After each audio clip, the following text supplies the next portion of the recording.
All right, Yamaha SCR 950. There we go. This wasn't the bike I was expecting to ride. I thought it was going to be on the XSR 900. This is the SCR 950, which is an inline twin. I don't know much about this bike. I think it's kind of a scrambler, which is the popular thing these days.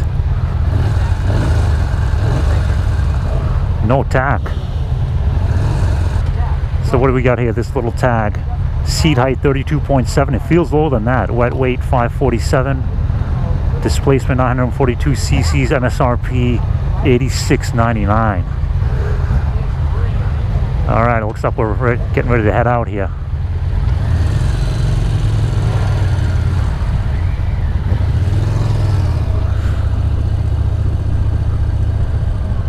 So very first impressions, the pegs are kind of a standard position.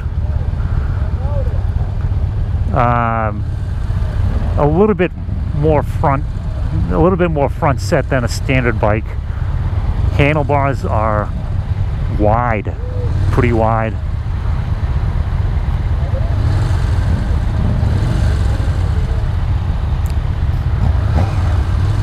It does feel like an inline twin. I noticed that.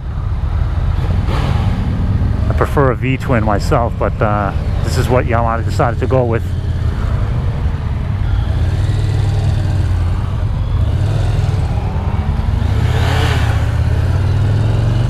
Clutch feels nice. First grab of the brakes feels good. The pegs are wide on this thing. My feet feel like they're pretty far apart. It's kind of weird, like they're sticking out or something. And my right shin is hitting, I don't know if this is supposed to be like a fake air cover or something, but it's kind of brushing up against it. What is this select button here? Let's push it. Oh, trip 1, trip 2, time, odometer, and back to trip 1. I don't know if you can see that here on the readout. Well, these busted up streets are a good test of the suspension. Let's see how it takes the bumps and the potholes and the manhole covers and all that. Pretty good. The bike feels fairly tight. There's nothing clunky or rattling or anything like that. The seat is fairly firm, but it's hard to judge after just a few minutes. You need a good while. I like the front suspension. It feels nice.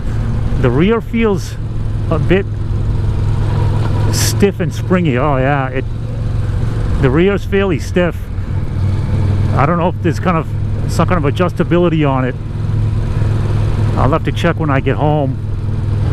I wish we got some kind of a straightaway here where I could juice the bike a little bit. Not just to see how fast it is, but to see how this engine likes to rev, whether it makes the power down low or does it like to sing way up in the rev range. I don't know yet.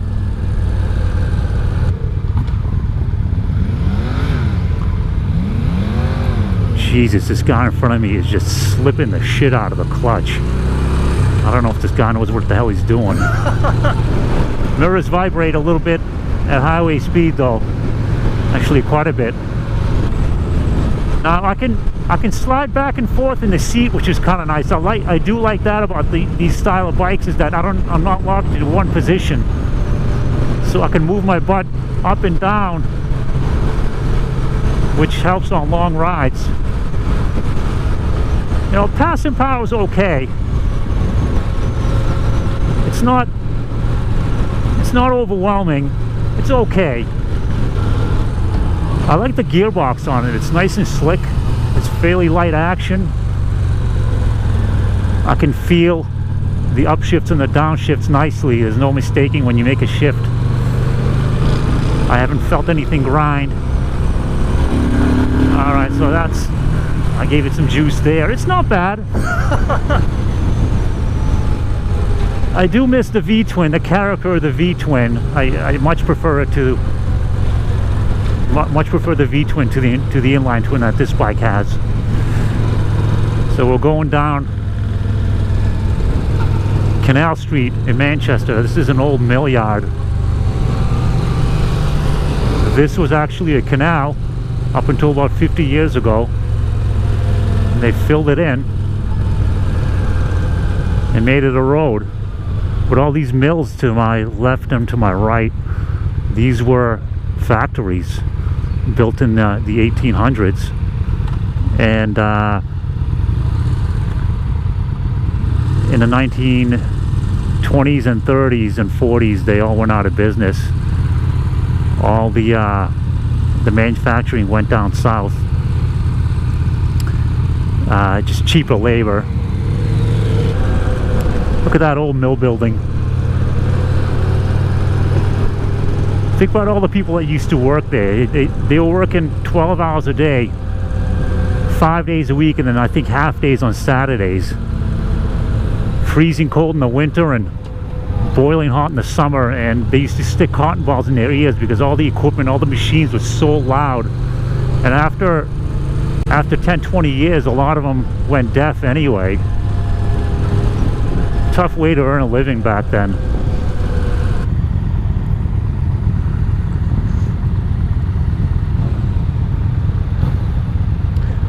Looks like we only got a disc on the left side of the wheel, but it seems to do the job pretty well. Brakes are decent.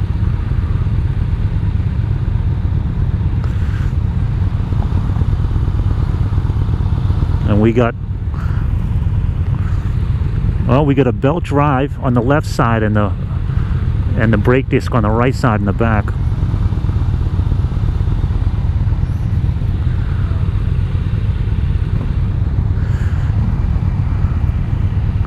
I'm willing to bet this is a fake airbox here.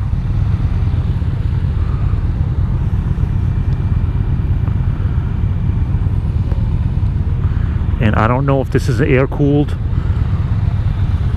or water cooled. I don't see a radiator.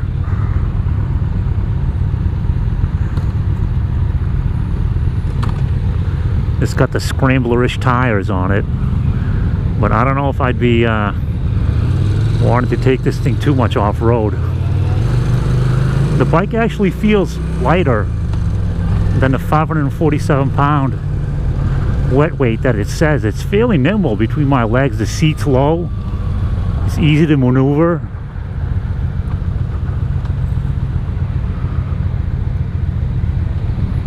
So it's fairly easy to handle. 8,700 bucks, huh? I think for this kind of money, I'd rather have that Moto Guzzi Stone that I demoed recently. And I'd definitely rather have a Ducati Scrambler, which I don't think is too much more than this bike. And both of those bikes have way more character.